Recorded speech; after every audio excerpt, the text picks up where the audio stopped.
நல்ல தலைவனோட வருகைக்காக மக்கள் காத்திருந்தாங்க. அரை நூற்றாண்டா அவரோட நாட்டு மக்களை இருட்டுல வச்சிருந்த மன்னர்கள் கிட்ட இருந்து நாட்டை காப்பாத்த நம்மள ஒருத்தனாலதான் முடியும்னு அவங்க நம்பினாங்க. கடைசியா அந்த நாளும் வந்துச்சு.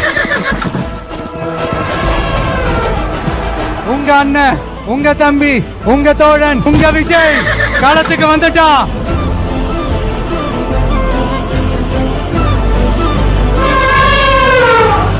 இங்க யாரு மேல யாரு கீழே அப்படின்ற பாகுபாடெல்லாம் எப்போ நம்ம பார்க்க போறதே இல்ல.